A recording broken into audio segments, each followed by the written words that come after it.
Programa Transportador Cidades com Eleus Amorim. Oferecimento ALT. 2 décadas entregando qualidade. Rodobens Veículos Comerciais. Sua concessionária Mercedes-Benz. Carva Lima Transportes. Movidos pela confiança. Sena Pneus Recapagem. Venda de pneus novos e recapagem. Atendimento, qualidade e confiança. Águia Sul Transportes. Sua carga no tempo certo. Laboratório INAC. Um jeito novo em atender você.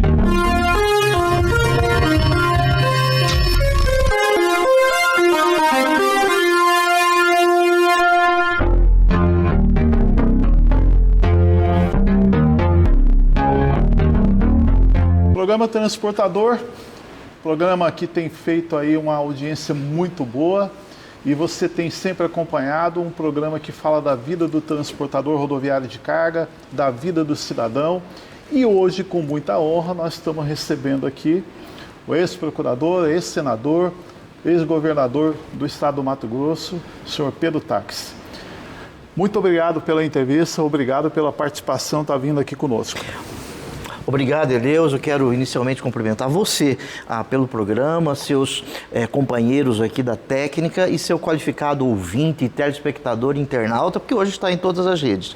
É um programa transportador, é muito importante discutir todos os temas, né? Porque não há progresso, não há desenvolvimento sem que nós tenhamos qualidade de vida, sem que nós possamos ter transporte e levar as pessoas, levar cargas, encomendas para esse país continental que é o Brasil. E Mato Grosso, um estado com 905 mil quilômetros quadrados, necessariamente, né, o transportador é muito importante, as transportadoras. Eu quero cumprimentar este específico público seu e dizer da minha homenagem, do meu respeito a estes que fazem e fizeram e vão fazer, continuar a fazer o Brasil um país melhor, um estado mais digno. Governador, eu quero convidar o senhor agora para poder assistir conosco um vídeo que nós fizemos aqui, falando um pouco da trajetória do senhor e para você que está em casa, que muitas vezes não tem um acompanhamento, não acompanha muito de política, para você jovem também, para você poder entender a importância da entrevista que nós vamos estar fazendo hoje. Coloca para nós o vídeo. O Transportador Cidades de hoje tem a honra de receber uma das figuras mais marcantes da política e do direito em Mato Grosso. Precisamos investigar estes fatos determinados. Agora, agregar outros fatos, com todo respeito, isso me parece chicana parlamentar. Pedro Taques, cuiabano de nascimento, é jurista, professor e ex-governador do estado. Começou sua carreira como procurador da República. Existe um patrimônio descoberto que beira quase R$1 bilhão. Atuando com firmeza contra o crime organizado e a corrupção em várias regiões do Brasil. Ganhou destaque nacional ao enfrentar poderosos grupos criminosos. Em 2010, trocou a toga pelo voto e foi eleito senador da República. Mas a questão não é só numérica, a questão também é estrutural. A Constituição está sendo violada. Expresso a Vossa Excelência meu respeito, mas eu respeito mais ainda a Constituição. Estão tratando a Petrobras como uma quitanda. E a Petrobras não é uma quitanda. Já em 2014, venceu as eleições para o governo de Mato Grosso no primeiro turno, liderando uma gestão marcada por grandes desafios e decisões firmes. Hoje, Pedro Taques segue atuando na advocacia, mas continua influente no debate público e na construção de políticas para o nosso estado. A Câmara e o Senado aprovaram o aumento do número de deputados federais. De 513, passarão para 531 deputados federais. Mais deputados? Vamos conversar com ele sobre sua trajetória, os bastidores da política, os desafios do transporte em Mato Grosso e os caminhos para um futuro melhor. Esse vídeo fala um pouco da trajetória desse homem importante para a história do Mato Grosso. E para você que não conhecia, você jovem, que acompanhar que Mato Grosso, que hoje vive um momento muito diferente com facções criminosas, acompanhar um pouquinho que lá atrás esse combate ele foi iniciado quando o procurador Pedro Taques foi para cima. Governador, caso Sudã, como o senhor viu o final desse processo, onde um dos principais atuantes era o senador, na época, Jader Barbalho, e que ele acabou não sendo preso? Eleus, mais uma vez, eu quero agradecer pelo vídeo, muito obrigado, né? Um vídeo que mostra um pouco do que nós fizemos, um vídeo bem legal. Eu quero pedir uma cópia desse vídeo, né? E eu me esqueci de cumprimentar o sindicato, né? O Sindicato Mato Grossense de Transportadores, a sindicalização, a organização é muito importante e eu quero cumprimentá-lo também e o sindicato. Não há possibilidade de que nós possamos fazer reivindicações sem as chamadas entidades intermediárias, dentre elas associações e sindicatos, que são importantes para que nós tenhamos uma democracia mantida. Você falou do caso Sudã. Este caso, ele começa eu cheguei em Mato Grosso como procurador da República, eu sou cuiabano, filho de uma professora aposentada, né, da Secretaria de Educação do Estado de Mato Grosso e do município de Cuiabá, e um fazendeiro que tinha 5 hectares de terra. Ele faleceu há 90 dias, meu pai, né, com 90 anos de idade. Eu estudei sempre em escolas públicas, aí eu fui para São Paulo para fazer a faculdade de Direito. Lá em São Paulo, eu fiz a faculdade, colei grau no dia 15 de março, dia do meu aniversário, e no dia 15 de julho eu já tinha sido aprovado para procurador do Estado de São Paulo, né, defendendo o Estado de São Paulo e depois pessoas pobres que não tinham condições de pagar advogado.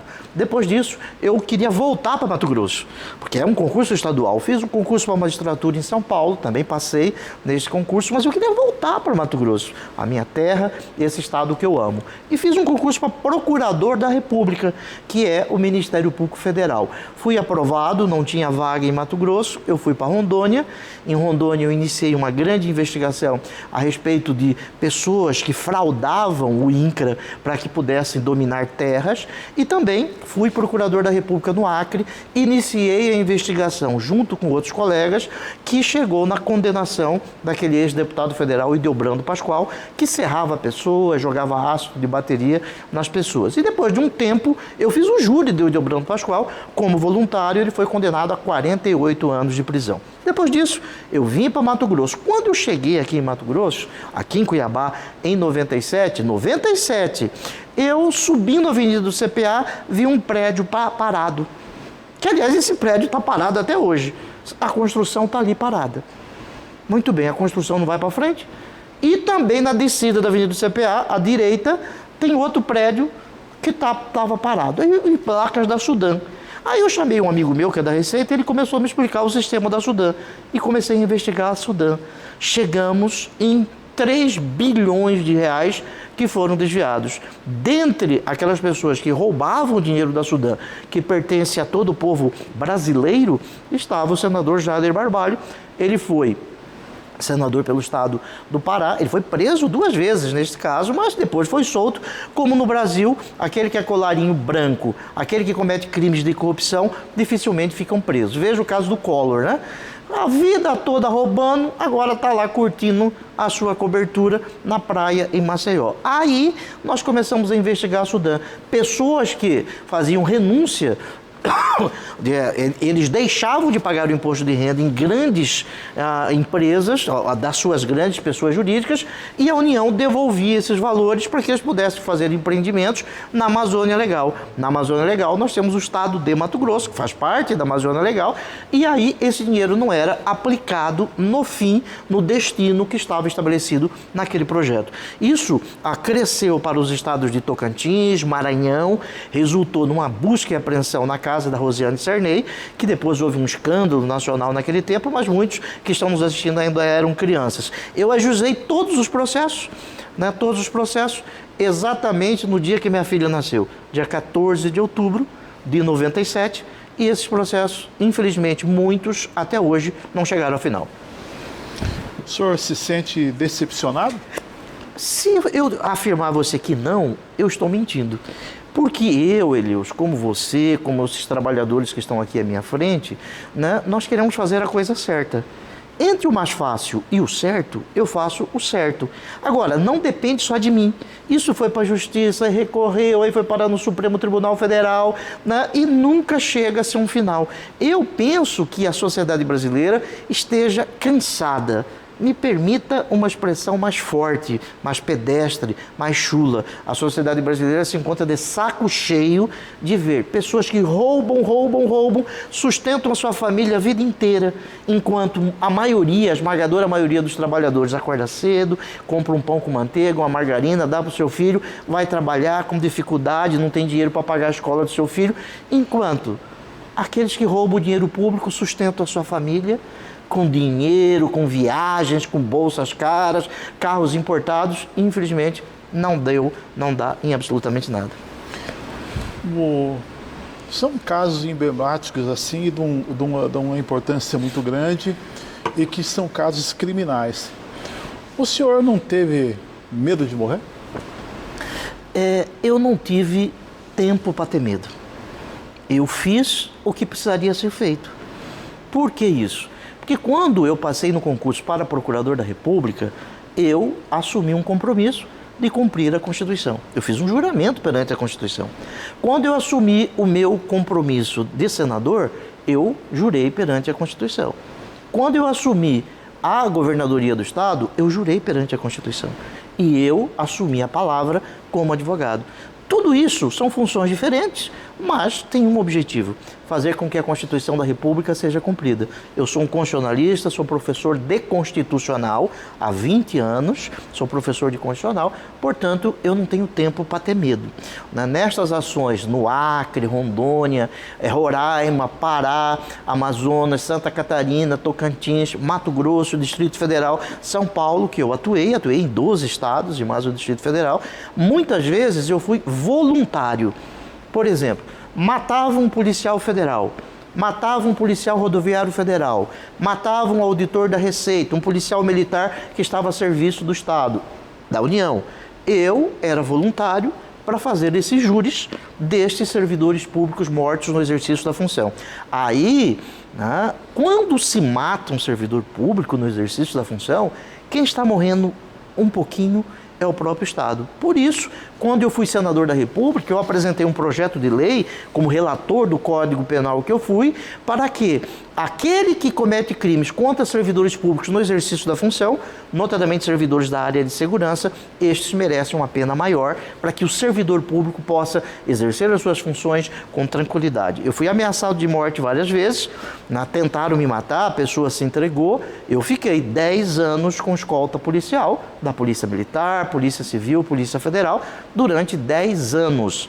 Durante 10 anos. Isto fez com que eu pudesse, Eleus, entender um pouco sobre crime organizado e facções. Em razão disso, quando eu estava num período difícil aqui, com ameaças, a União Federal, a convite dos Estados Unidos, me mandou para os Estados Unidos. Eu fiquei um tempo nos Estados Unidos, 3 meses, estudando criminalidade organizada, fiquei estudando delações premiadas. Depois eu fui para a Itália, fiz um curso na Itália, na antimáfia, sobre organizações criminosas. Aí eu volto para Mato Grosso e inicio a investigação contra o João Arcanjo Ribeiro, que já cumpriu a sua pena, parte dela, 15 anos. Para que as pessoas possam se lembrar, em um ano, 11 pessoas foram mortas, a maioria delas na Avenida do CPA. Na Avenida do CPA, a maioria delas. Um primo do Abílio, prefeito de Cuiabá, foi morto ali em frente ao CREA, na Avenida do CPA, perto da Decorlis. Um abraço, Paulo Gasparotto. Ali perto da Decorlis, o Reverino Brunini. Em guerras de facções por máquinas caça-níqueis e jogo do bicho. Essas pessoas foram mortas. Aí nós fizemos uma operação que descobrimos que a empresa do Arcanjo nada mais era do que uma lavagem de dinheiro de deputados estaduais da Assembleia Legislativa, e esses processos, o Arcanjo cumpriu 15 anos de pena e esses processos ainda estão aí andando a passos lentos. O que, eu volto à sua pergunta anterior, faz com que nós tenhamos um pouco de desânimo. Mas eu, Eleus, eu fico um segundo desanimado. Aí eu volto, sabe por quê, Eleus? Porque se você não conseguir correr, ande. Se você não conseguir andar, rasteje. Se você não conseguir rastejar, grite. Mas não desista, resista. Eu resisto a esse tipo de coisa porque eu não me conformo. Entrevista para você que está em casa, uma entrevista muito impactante. Vamos para o intervalo e já voltamos.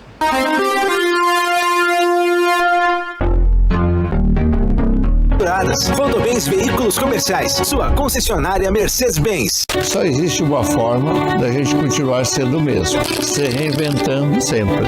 De um ponto a outro, a gente entrega histórias de superação, de fé, de persistência e de legado. A gente cuida das suas coisas como se fossem as nossas. Carvalima não sou eu, é você. Somos movimentos que ajudam a contar a sua história e continuar escrevendo a nossa. Carvalima, 35 anos. Movidos pela confiança.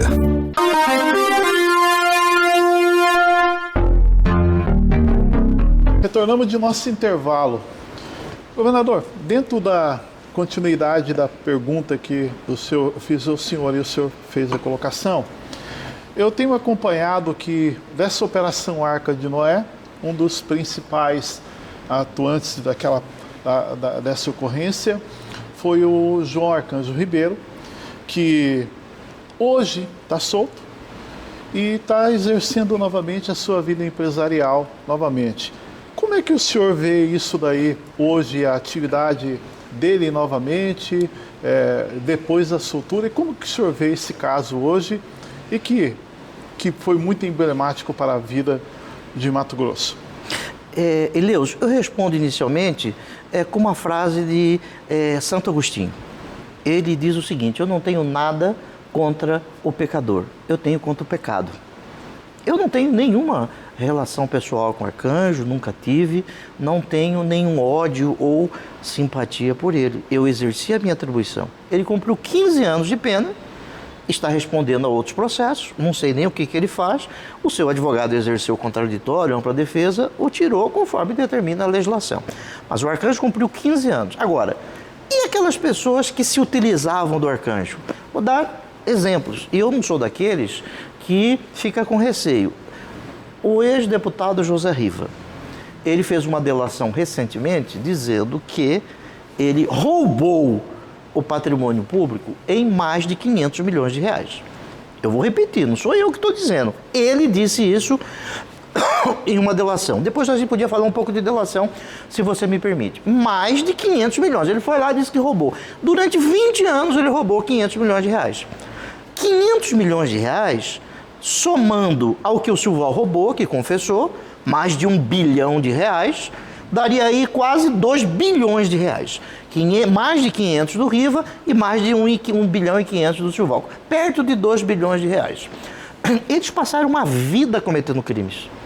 O que dá para fazer com 2 bilhões de reais? Por exemplo, dá para comprar 78 mil Unos.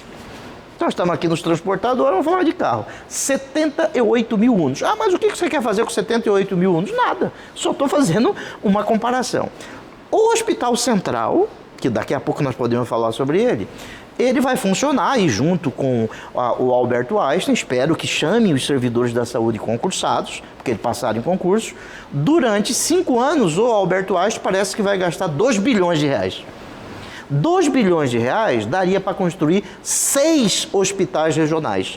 Porque este pronto-socorro aqui de Cuiabá, que atende o estado todo, eu ajudei a construir como governador, ele custou aí, com a hotelaria, com os equipamentos, 250 milhões de reais. Eles passaram uma vida roubando. Uma vida roubando.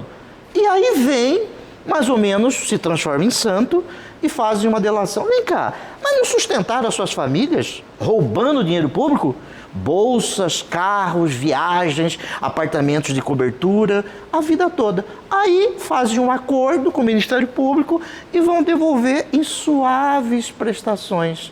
E estão soltos, participando de festas nababescas, hollywoodianas.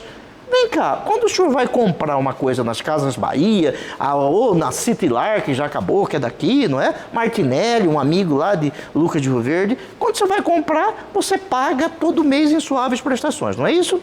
O cidadão roubou e está pagando em suaves prestações. Você não sabe quanto pagou, quanto roubou. Roubou, nós sabemos o que foi confessado. Isso me deixa indignado. Sabe por quê, Eleus? Porque eu, como você, como essas pessoas que estão aqui, nós não somos filhos de políticos corruptos, políticos que roubam e roubaram o patrimônio público. Eu comecei a trabalhar com 13 anos de idade, lá numa loja chamada Cláudia Maria Presentes, que vendia presentes. E depois, eu empacotava os brinquedos lá. Depois eu fui pro Mercadão da Malha. Você conhece o Roberto Peron? Sim. Aí do CDL, pai do Bob, que skatista, presidente da Federação de Skate. Trabalhava ali de empacotar, pagar coisa, era office boy. Aí eu estudei, fui procurador da República, senador, governador. Como você, a senhora que está me vendo, uma mãe que sustentou o seu filho, e essas pessoas que roubaram, o dinheiro não vai ser devolvido? Isto me deixa indignado. 20 anos. Esta semana eu vi alguns processos ainda desse povo que cometeram um crime em 2012, até hoje estão aí passeando. Isto me deixa indignado. Aí, depois disso, Eleus, eu confesso a você que me desanimei um pouco. Fui promovido, aceitei a promoção, fui para São Paulo, fiquei em São Paulo de 2004 até 2010. Em 2010, eu me exonerei do Ministério Público Federal. O que significa isso? Eu recebia 50 mil por mês. 50 mil por mês. Eu, vitalício. Eu não me aposentei, não me licenciei. Eu assinei um documento com 3 linhas. Deixei o cargo vitalício porque eu queria contribuir com o meu estado, voltar para Mato Grosso em uma outra área. Fui candidato ao Senado, fui eleito senador de Mato Grosso, para minha honra, para minha alegria. Representei o Senado durante 4 anos. O Mato Grosso no Senado durante 4 anos. Inclusive, nessa eleição do senhor, o senhor teve uma votação muito expressiva, com 708 mil votos em 2010. Sim, eu agradeço ao cidadão, esses que sempre votaram em mim, né? Eu tive uma votação expressiva e quis corresponder a isso no Senado. Por que o senhor ficou só 4 anos? O mandato de senador são 8 anos. 8 anos. Durante os 4 anos que eu fui senador, eu fui eleito todos os anos, os 4 anos, um dos 5 melhores senadores do Brasil. E também eu e o senador Humberto Costa fomos os 2 únicos senadores que menos faltaram às sessões do Senado. O senador Humberto Costa, de Pernambuco, ele não faltou nenhuma vez durante 4 anos. Eu faltei uma vez. Você sabe por que eu faltei uma vez? Porque eu fui voluntário para ser testemunha num júri contra o Arcanjo, que o Arcanjo matou o jornalista Sávio Brandão, e eu fui voluntário e vim como senador e testemunhei contra o Arcanjo na frente dele. Testemunhei, foi a única falta que eu tive. Aí, respondendo objetivamente a sua pergunta, por que eu saí do Senado se tinha mais 4 anos no Senado? Eu fui chamado como procurador da República para combater a organização criminosa do Arcanjo, que tinha mais dinheiro que o Estado de Mato Grosso. Mais dinheiro, pessoas morriam nas ruas. Muito bem. Aí fui eleito senador. Eu tinha mais 4 anos. E fui chamado para combater uma outra organização criminosa. A organização criminosa do Rive e Silval, que roubaram 2 bilhões de reais. Ninguém ali queria ser governador naquele momento. Sabe por quê? Nós estávamos pós-Copa do Mundo, muito dinheiro envolvido, e a maioria dos contratos tinham participação de Rive e Silval, contratos em que o dinheiro do cidadão foi roubado. Aí eu abandonei 4 anos do Senado e vim para ser candidato ao governo. O período mais difícil da minha vida. Muito difícil. Sabe por quê, senhora? Porque você, com dinheiro, você ajeita seu carro, com dinheiro a senhora compra um sofá novo, a senhora compra uma TV que quer um uniforme melhor para o seu filho. Com dinheiro faz isso. Sem dinheiro, por mais que a senhora deseje, por mais que a senhora queira, a senhora não consegue. Mato Grosso, naquele momento, Eleus, roubado, não tinha dinheiro para nada. Isso em 2000? Em 2014, que eu assumi em 2015. 2015, 2016, 2017, impeachment da Dilma. O senhor vai me permitir, eu queria voltar lá no Senado com o senhor. Por favor. Tá? Em 2011, daquele terrorista italiano que foi preso no Brasil, falando Batista. aqui da atuação do senhor lá naquele momento. Eu acompanhei na época um discurso muito firme do senhor, onde o senhor batia pesado na questão da não extradição dele para a Itália. Naquele momento, o senhor pegou e fez um desabafo, né, aonde o senhor reclamava da atitude do presidente, então, na época, Lula, e também da atitude do STF. Sim. O que o senhor vê hoje, voltando daquela negativa que houve, porque o senhor falou muito bem claro, um terrorista. Sim. E deixou claro que o Brasil poderia se tornar um ninho de terrorista para cá. O que o senhor viu que mudou no STF daquela época até agora de importância na vida do cidadão? Ok. Para mim, bandido bom não é bandido morto, é bandido preso. Preso e bem preso. Respondendo o devido processo legal, com contraditório, com ampla defesa, com presunção de inocência, mas preso. Quem comete crime, e o crime for grave, homicídio, roubo, estupro, feminicídio, tráfico de drogas, terrorismo, precisa sim responder penas altas. Eu defendo isso. Com menor tempo de progressão de regime, ou seja, vai ficar mais tempo preso, eu defendo isso. Na Itália dá seu nome de carcere duro a isso. Carcere duro. Ponto. É muito importante isso. Como senador, eu fui contra a extradição. Como senador, eu apresentei projetos para evitar esse tipo de coisa, porque eu fui relator do Código Penal, que pela primeira vez no Brasil fala em feminicídio. Aliás, Mato Grosso é campeão nacional em feminicídio. Não há estado do Brasil com mais feminicídio proporcionalmente do que Mato Grosso. Isto é uma vergonha para Mato Grosso. Eu, como governador, abri a Delegacia de Combate a Crimes contra as Mulheres em Várzea Grande, aqui em Cuiabá, em Sinop, em Barra do Garça. Nós precisamos mudar esta cultura. A cultura do machismo, a cultura de fazer com que a mulher seja inferior a nós, aos homens, isso precisa acabar. Muito bem, terrorismo precisa ter penas altas. E agora, objetivamente, a sua pergunta. O Supremo Tribunal Federal, infelizmente no Brasil, como a nossa Constituição ela é prolixa, o que é isso, uma Constituição prolixa? Ela fala sobre tudo. Tudo está na Constituição. E o Supremo pode julgar quase tudo. Tudo chega no Supremo Tribunal Federal. Eu tenho críticas ao Supremo Tribunal Federal. Primeiro, que ele está hipertrofiado. O que é hipertrofiado? O cidadão que vai na academia começa a ficar bombadão. Ele fica super forte, hipertrofiado. E isso enfraquece os dois poderes. E também, aqui uma crítica, a TV Justiça é muito interessante. Ela dá publicidade, transparência, mas a TV Justiça fez com que os ministros ficassem conhecidos, mas dão muitas entrevistas. Eu sou contra isso, porque eu sou contra só por isso? Não, porque a lei, a LOMAN, Lei Orgânica da Magistratura Nacional, que é a Lei Complementar 35 de 79, veda que o juiz fale. Esse é o primeiro ponto. Então, nós precisamos balancear isso. Agora, por que o Supremo está hipertrofiado? Você sabe por quê, Eleus? Porque os parlamentares no Brasil, com raríssimas exceções, não passam de despachante do orçamento da União. E são parlamentares TikTok. Fica com o celular, mostrando, tirando. Parlamentar TikTok e despachante do orçamento da União. Porque o despachante do orçamento da União tem o chamado orçamento PIX, que não tem controle. Aí vai para todo lugar, não tem transparência. Se não tem transparência, tem o bichinho da corrupção. E tem o bichão da corrupção também. Então, esta crítica nós precisamos fazer isso. E agora, aumentando ainda o número de deputados federais, me permita, eu quero falar rapidinho sobre isso. No Brasil, nós temos 220 milhões de habitantes. 220 milhões, 513 deputados federais. Nos Estados Unidos, 340 milhões de habitantes, 435 deputados federais, que lá eles chamam de representantes.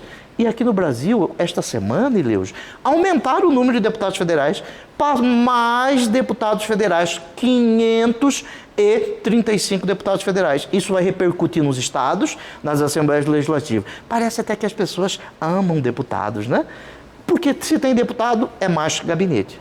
é mais verba indenizatória, é mais assessor, é mais dinheiro público. Eu sou contra aumentar o número de deputados federais. Nós já temos muitos deputados federais. Muitos deputados federais. Então, como senador, eu trabalhei isso contra a extradição do Cesare Batista.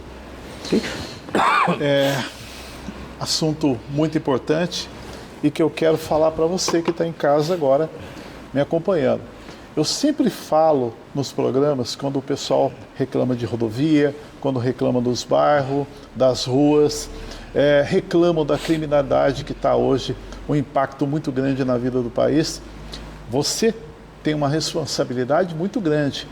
Você tem uma responsabilidade de procurar saber o que o teu deputado federal e o que o teu senador tem feito. Nós vamos para um breve intervalo e já voltamos.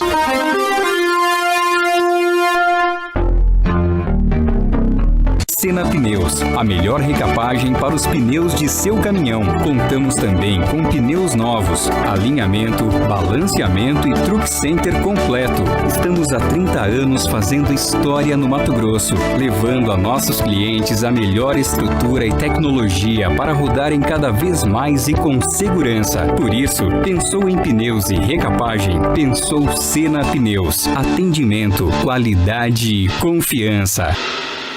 Bem-vindo ao mundo da ALT Brasil Transportes, uma empresa que é referência em estrutura e capacidade de serviços no estado do Mato Grosso. Com a ALT Express, você pode enviar e receber documentos e pequenos volumes de qualquer município para outro, entre os 115 atendidos pela ALT. Trabalhamos com cargas fracionadas, atendendo tanto CNPJ quanto CPF. Faça parte dessa experiência única. A ALT Brasil Transportes, conectando pessoas, entregando com rapidez e segurança.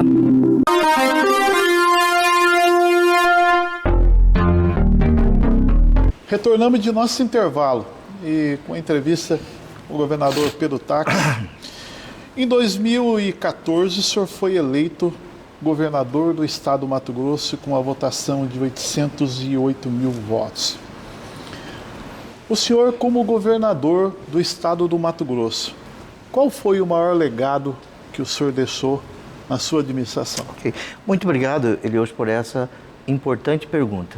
Durante 4 anos, nós tivemos muitas dificuldades financeiras.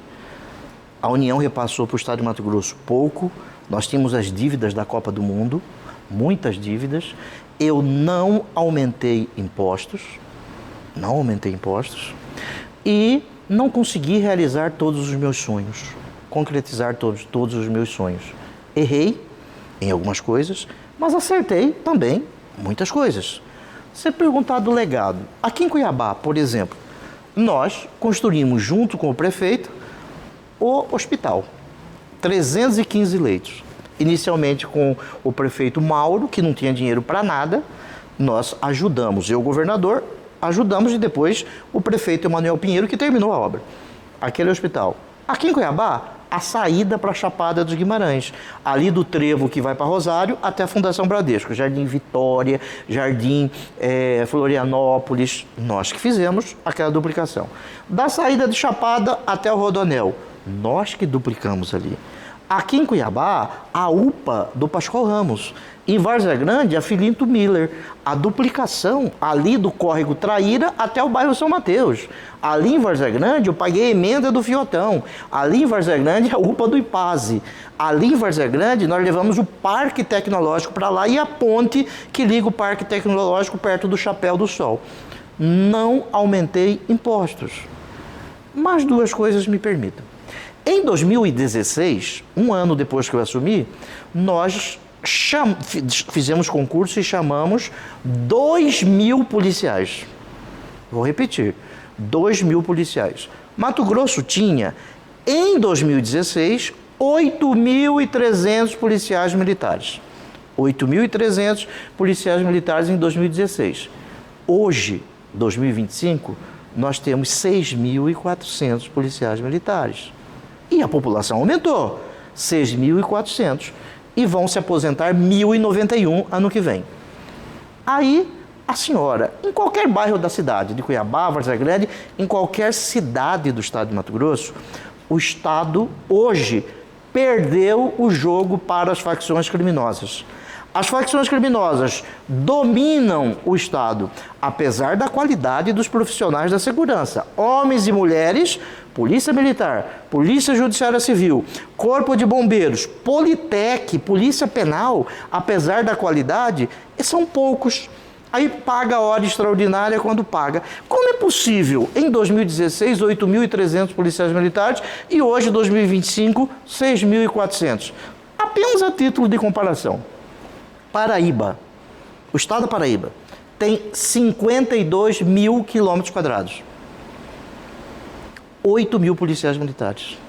Mato Grosso tem 905 mil quilômetros quadrados. 905 mil quilômetros quadrados e 6.400 policiais militares. Cabem 17 Paraíbas dentro de Mato Grosso. É uma vergonha. Por isso, jovens estão morrendo. Por isso, a senhora que é mãe, o senhor que é pai, no estado todo, seu filho está sofrendo por isso. As famílias mato-grossenses estão sofrendo em razão da ignorância da atual administração do Estado em se tratando de segurança. Quem diz isso é o Procurador de Justiça, Dr. Domingos Sávio de Barros, que eu até recomendo que o senhor o entreviste aqui, posso passar o telefone. Ele disse que o governador é ignorante em relação à segurança. Sabe por quê, Deus? Porque não gosta de gente. Tem gente que não gosta de gente, gosta de coisa. Porque aí coisa, nós podemos fazer outras coisas. Assim, nós precisamos de policiais. Agora, mais do que policiais, nós precisamos também de uma inteligência policial que possa investigar os crimes antes que eles ocorram. Porque a maioria dos crimes ocorrem nos mesmos locais, nos mesmos horários. Fortalecer a inteligência policial. Sabe por quê, Leos? Porque senão a polícia prende, o cidadão vai para o presídio, lá é dominado por facções, e nós temos aí novos jovens para entrar nas facções. Aí o governo fez uma propaganda, que depois tirou do ar, depois que nós criticamos isso, dizendo que a culpa dos filhos serem levados para as facções é do pai e da mãe. A culpa não é do pai e da mãe. A mãe e o pai têm responsabilidade também. Mas a culpa é do Estado de Mato Grosso, que, segundo o IBGE, deixou 32 mil jovens e adolescentes de 15 a 17 anos fora da escola. Vou repetir para você. 32 mil jovens de 15 a 17 anos hoje em Mato Grosso, segundo o IBGE, estão fora da escola. Nem trabalha e nem estuda. Aí eles são levados para as facções, porque o Estado não fez o seu dever de casa. O Estado não valorizou os profissionais da educação. O governador Mauro Mendes não cumpriu a Lei 510, que dava aumento para os professores. Eu paguei 17% do RGA e fui muito criticado. O atual governo deve 22% do RGA e não pagou. O atual governo, o senhor Mauro Mendes, ele está cobrando a previdência dos aposentados. Dos aposentados. Estão pagando aquela pessoa que é doente, que é aposentado. Quem gosta de gente, gosta de gente. Agora tem gente que gosta de coisa.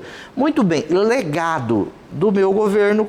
Há muitas dificuldades, mas eu citei alguns aqui. Eu posso citar em Cáceres, a Avenida Tancredo Neves, que liga o aeroporto até o centro da cidade. Ali em Cáceres, um abraço para os amigos de Cáceres. A Ganha Tempo de Cáceres.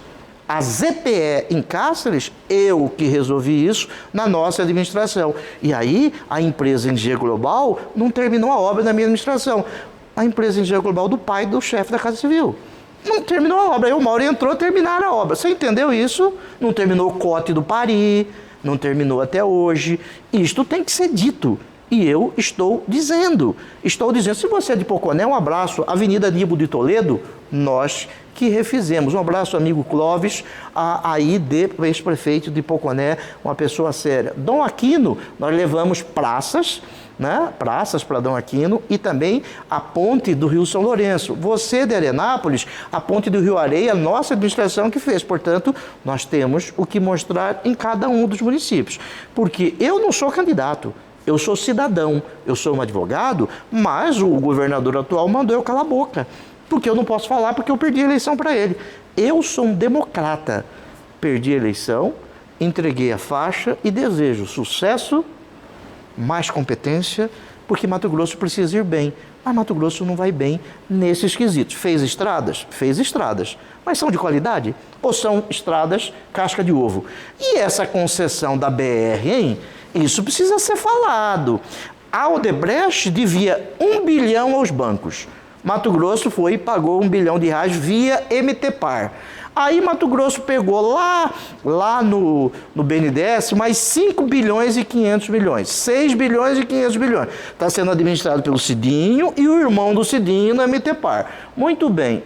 Hora que terminar isso daí, vamos passar para a iniciativa privada e nós vamos pagar. E o valor do pedágio das concessões? Eu até aproveito... E o valor do pedágio? Eu até aproveito essa fala do senhor aí para poder falar que essa semana foi tomada a decisão de cobrar nas rodovias aqui do estado do Mato Grosso o pedágio sobre o eixo erguido. Isso está errado. Isso, na minha visão, tem que ser revisto. Porque, veja bem, se você está com o eixo erguido, você não está usando a rodovia, por que pagar? Tudo bem, vamos procurar, vamos questionar esse assunto. É um assunto que cada vez a gente vai falando mais e vai discutindo. Eu quero voltar aqui na eleição do senhor. Me permita? Eu peço desculpas por interrompê-lo, mas você disse o legado da nossa administração. Eu queria falar sobre a caravana da transformação. Nós tiramos da escuridão da cegueira, em razão da catarata, 70 mil pessoas no estado. Não enxergavam. 70 mil. Você de Jaciara, Cuiabá, Várzea Grande, fizemos várias edições da Caravana da Transformação.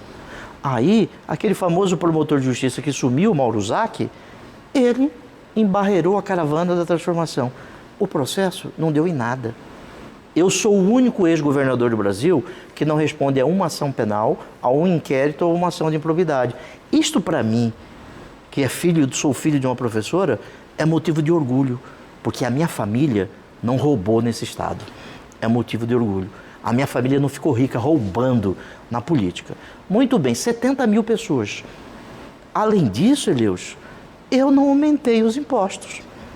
O governador Mauro Mendes, quando ele assume, em final de 2019, ele muda a forma de cálculo dos tributos estaduais e aumenta os impostos no estado de Mato Grosso em quase 40%. O que custava 100 passou a custar 140. ICMS, IPVA. Isso quebrou comerciantes do estado. Quero mandar um abraço para o Júnior Verdão, presidente da Federação do Comércio. Quando se fala em setor produtivo do estado, as pessoas só pensam no agro. O agro é importante. Nós precisamos ter orgulho do agro no nosso estado. Mas setor produtivo também é o transporte, também é o comércio, também é o serviço, é o cidadão que está lá no Parque do Lago, perto da antiga fábrica da Ortobon, ali, com 3 pessoas trabalhando na sua distribuidora. Ele também é setor produtivo. E a carga tributária do estado de Mato Grosso é uma das mais altas do Brasil, porque muda o sistema de cobrança, não há alíquota. Isso prova a lenga-lenga de que Mato Grosso não houve aumento de tributos. Houve aumento de tributos, sim, e isso é comprovado pela receita corrente líquida do estado. A campanha do senhor para governador, numa reunião que houve na AEDIC em 2014, quando o senhor esteve lá juntamente lá com todos aqueles empresários reunidos, e eu fiz uma pergunta para o senhor, e naquela época da campanha estava o senhor e o senador também, Jaime Campos. E eu fiz uma pergunta sobre o VLT. E o senhor me colocou para mim bem claro, colocou bem claro que o VLT o senhor iria apurar e não iria deixar que a sujeira fosse para debaixo do tapete. Por que o senhor não terminou a obra do VLT? Muito obrigado por essa importante pergunta, Eleus. Inicialmente, até hoje o VLT não terminou, não é isso? Existe uma cicatriz cortando Cuiabá e Várzea Grande. Essa cicatriz quebrou empresários. Na Avenida do CPA, Avenida da FEB, empresários quebraram. Isso é fato. Perderam seus negócios, mandaram pessoas embora, não é isso? Tá certo. Inicialmente, quando foi decidida a Copa do Mundo em Mato Grosso, nós vamos voltar, que seria em Cuiabá, O setor produtivo do Estado doou o projeto do BRT. Isso lá por 2010. O projeto do BRT. O setor produtivo doou. Muito bem. Quando doou isso, iniciaram os trabalhos para o BRT, a COP 2014. Por volta de 2011 e 2012, o Riva e o Silval foram a Portugal com outras pessoas e trouxeram o VLT no bolso. Ok? Mudaram o modal de BRT para VLT. Trouxeram no bolso. Eles compraram primeiro os vagões antes de iniciar a obra. É mais ou menos a senhora, o senhor que vai construir sua casa, antes de colocar um tijolo, levantar a parede, a senhora compra a cama, compra o armário, o ar-condicionado, não sabe se vai ser de caixa ou do outro, já compra isso e a casa nem começou ainda. Estranho. Trouxeram o VLT no bolso e começaram as obras do VLT. O prefeito não era eu não era prefeito, o prefeito era o Mauro Mendes, não é isso? Muito bem. E eu, como senador, fiscalizei a obra do VLT. Eu tenho documentos. Não fiz só discurso. Eu chamei professores da Universidade Federal de Engenharia, chamei professores da Unemate, o CREA, porque eu não sou engenheiro, chamei a OAB e comecei a perguntar sobre o VLT. E o VLT, como que está a obra do VLT, é compatível com o número de pessoas transportadas em Cuiabá. Eu não sou especialista, por isso chamei pessoas. Okay. Fizemos reuniões e era só mentira. Só mentira. O Tribunal de Contas tinha uma comissão para analisar o VLT. Não viram a roubalheira. Eu não era o conselheiro do Tribunal de Contas. Não viram a roubalheira, que foi o VLT. Muito bem. Eu assumo o governo do Estado, o governador Silval parou a obra do VLT em julho de 2014. Ele que parou a obra do VLT. Eu não era governador, eu era senador e estava fiscalizando. Assumo o governo do Estado. Fui nessa reunião no Distrito Industrial. No dia que assumi, outro dia cedo, editei um decreto parando todas as obras, porque eu queria fiscalizar. 100 dias depois, tudo estava levantado pelo Dr. Cílio, era o controlador-geral do Estado, uma comissão, tudo. Aí eu comecei a chamar o consórcio para que nós fizéssemos uma negociação para que eles baixassem o preço do VLT. Eu queria terminar a obra do VLT. 2015 inteiro, 2016, reuniões em São Paulo, porque eles queriam cobrar mais do que a comissão havia encontrado que eles estavam devendo. A última reunião, para iniciar, retomar as obras que foram paralisadas pelo Silval, a última reunião foi em São Paulo. Eu liguei para o governador Alckmin, hoje vice-presidente da República, liguei para ele e falei: governador, o senhor me permite que eu faça uma reunião no Palácio Bandeirante? Eu não quero fazer na empresa, quero uma coisa pública. Fizemos uma reunião no Palácio Bandeirante, na mesa do Alckmin de reunião, na mesa de reunião do Alckmin. PGE, Procuradoria-Geral do Estado, Dr. Galo, que hoje é secretário de Fazenda. Sim. Dr. Ciro, controlador-geral. Dr. Emanuel, do gabinete do governo. O deputado Wilson Santos, que era secretário de Cidades. Fizemos um acordo para que retomássemos a obra em 2017. Essa reunião foi final de 2016 e início de 2017. Apresentamos ao Ministério Público para que o Ministério Público possa aceitar e nós pudéssemos retomar a obra. Tudo certo? Do aeroporto à ponte ia terminar em 2017. No mês de julho, pode buscar aí na internet, de 2017, Operação Descarrilho da Polícia Federal. A Polícia Federal vem em 2017 e faz uma operação. Aí você vai dar um intervalo, daqui a pouco eu vou falar na casa de quem foi a Operação Descarrilho, tá bom? Obrigado. Vamos para um breve intervalo e já voltamos.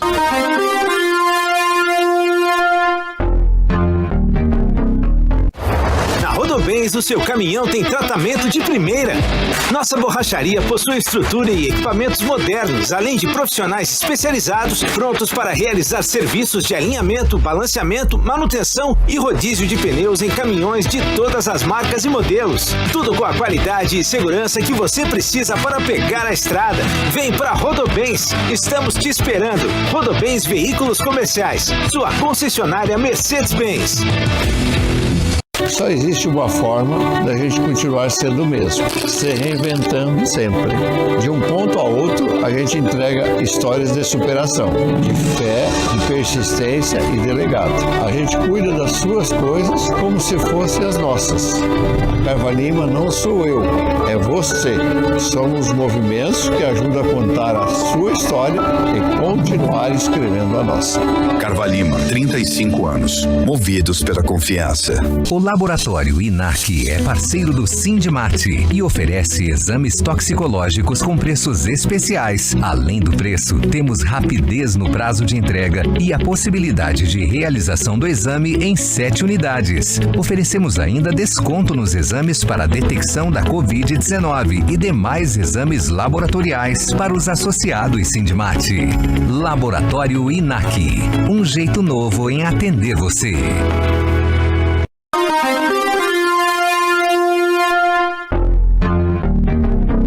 Retornamos de nosso intervalo, nosso último bloco agora nessa entrevista muito importante, uma entrevista muito esclarecedora sobre diversos fatos da vida política e da vida legislativa do estado do Mato Grosso. O senhor falou antes do intervalo que o senhor ia falar sobre o VLT. O que é o assunto? Nós estamos em julho e agosto de 2017. Operação Descarrilho da Polícia Federal. Nós já estávamos prontos para reiniciar a obra em 2017, que foi parada no governo Silval em 2014. Aí a Polícia Federal, eu não sabia disso, a Polícia Federal, não sabia a época, né? Depois saiu no jornal. A Polícia Federal investigou isso sigilosamente e chegou à conclusão que o consórcio que nós estávamos negociando, e Silval Barbosa, e Riva Pai e Riva Mãe, a Janete Riva e o José Riva, tiveram buscas e apreensões nas suas casas porque está envolvido com o roubo do dinheiro do VLT. Tem ações na justiça. Aí a obra não recomeçou em 2017. Eu apanhei em 2018 do atual governador mais do que cachorro de bugre, ele dizendo não, porque o Pedro Tacos não terminou a obra do VLT em 4 anos, eu vou resolver isso, dar solução em 1 mês. Ele falava isso. Mentiu. Aí depois ele pediu desculpas em nome da verdade, tem que ser dito, pediu desculpa, porque ele estava mentindo. Aí ele já está no governo em 2019, 2020, 2021, 22, 23, aí muda o VLT para o BRT. 24, 25, 7 anos. Vamos fazer assim que é mais bonito. 7 anos. E não terminou o VLT nem o BRT. Portanto, o nosso governo teve legado. Me permita, Eleus, mais 2 legados. A obra do VLT não terminou. Era BRT, virou VLT, aí o VLT com a operação Descarrilho Riva Pai e Riva Mãe, virou BRT, 7 anos, ainda não terminou a obra. 7 anos, a obra não terminou. Só do governo Mauro Mendes. Eu queria citar aqui, me permita, mais 2 legados. Hospital Central, parado há 30 anos. Eu, como procurador da República, ajuizei a ação contra aqueles que roubaram o dinheiro do Hospital Central. Eu, como procurador da República. Como governador, eu levei para o Hospital Central o CRIDAC, Centro de Reabilitação Integrado, dão aqui no Correia. CRIDAC, Centro de Reabilitação Integrado, dão aqui no Correia. Funcionava ali na frente do Dutrinha. Há 40 anos estava ali, 1.000 metros. Atendia 1.000 pessoas por mês. Nós levamos para o Hospital Central. A Federação do Comércio, Júnior Verdão, Júlio da Ginco, o Ministério Público, com o dinheiro roubado no governo Silval, investimos lá uma parte dos 26 milhões de reais do dinheiro roubado pelo Silval. Investimos lá. Mudamos o CRIDAC para lá. Lá existe o CRIDAC. Antes, 1.000 metros. O novo, 4.000 metros. 2 piscinas aquecidas, oficinas ortopédicas. Antes, atendiam 1.000 pessoas.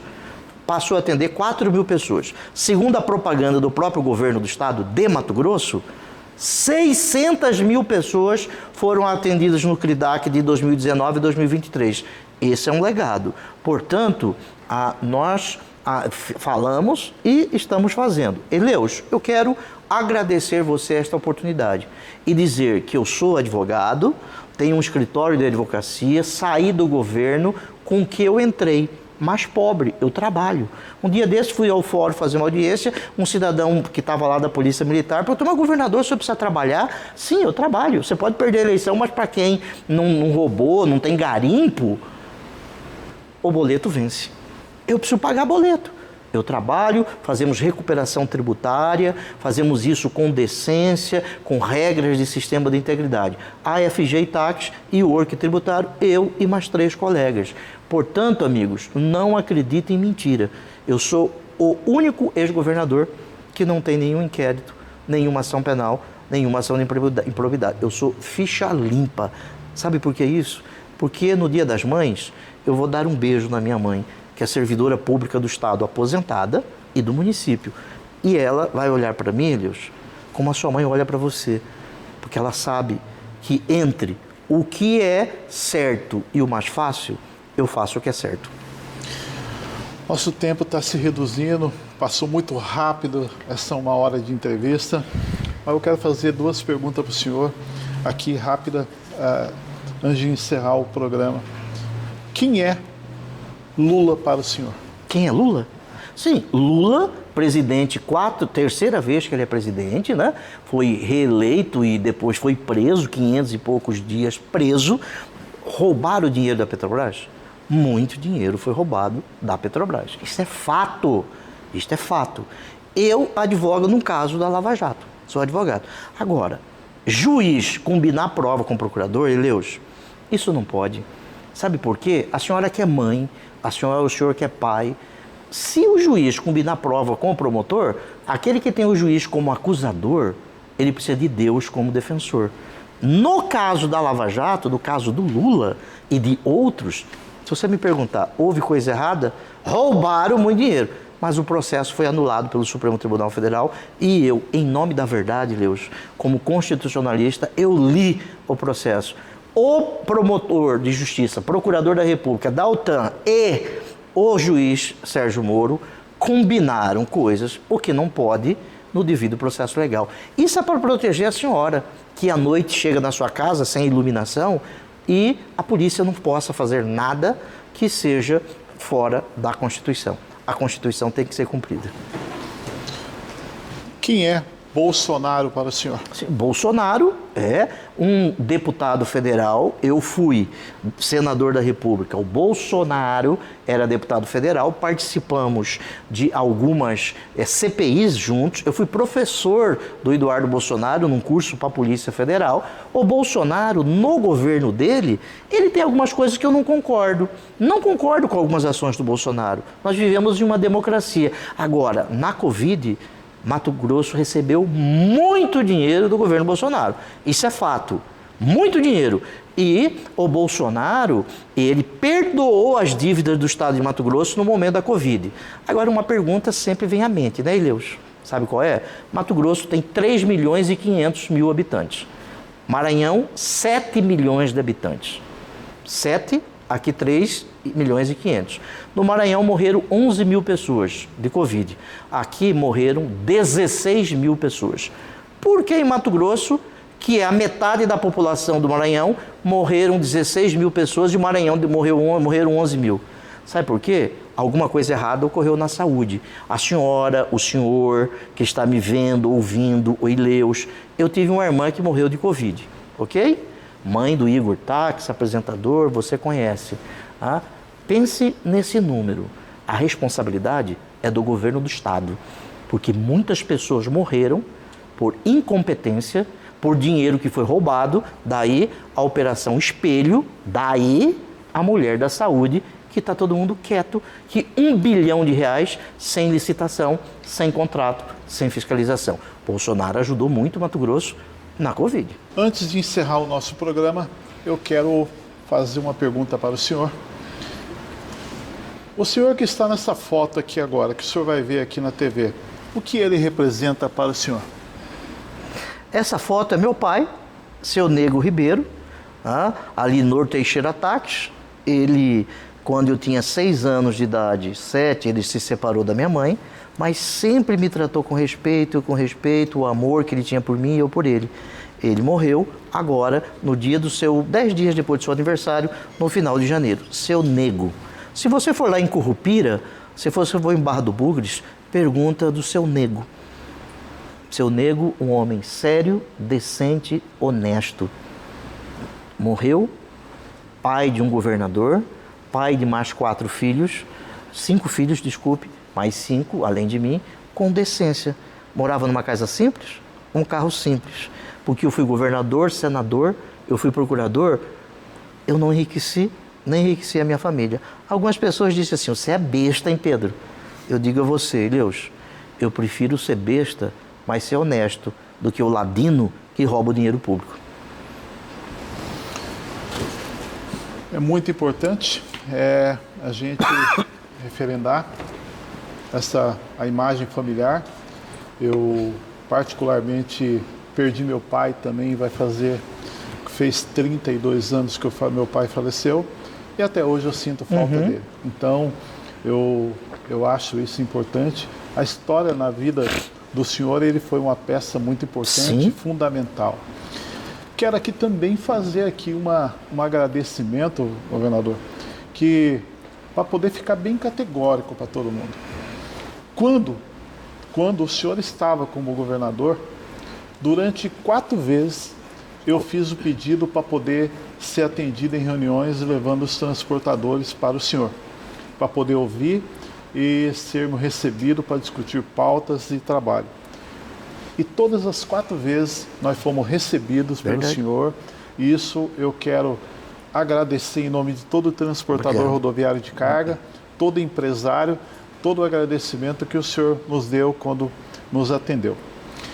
Encerramos aqui nossa entrevista. Eu quero agradecer e deixar para o senhor as palavras finais. Muito obrigado por tudo. Agradeço a você, parabéns pelo seu programa, os amigos aqui da técnica, a direção, todos, o café, quem fez esse café, está uma delícia. O sindicato, agradeço o sindicato, eu acredito na organização sindical. E parabéns pelo seu trabalho, Eleus, com luta, com sacrifício, mas você não desiste. Muito obrigado ao senhor, à senhora que está nos ouvindo, nos assistindo na internet. Eu quero dizer, eu não desisto, porque eu não tenho medo. Eu não tenho tempo para ter medo. Algumas pessoas dizem, né, que isso é loucura. Eu acho que não. Isso é coragem. É não perder a capacidade de se indignar. Muito obrigado, Eleus. Obrigado, muito obrigado. Agradeço a todos. Encerramos assim essa entrevista muito importante. Obrigado. Obrigado. Programa Transportador Cidades com Eleus Amorim. Oferecimento ALT. 2 décadas entregando qualidade. Rodobens Veículos Comerciais. Sua concessionária Mercedes-Benz. Carva Lima Transportes. Movidos pela confiança. Sena Pneus Recapagem. Venda de pneus novos e recapagem. Atendimento, qualidade e confiança. Águia Sul Transportes. Sua carga no tempo certo. Laboratório INAC. Um jeito novo em atender você.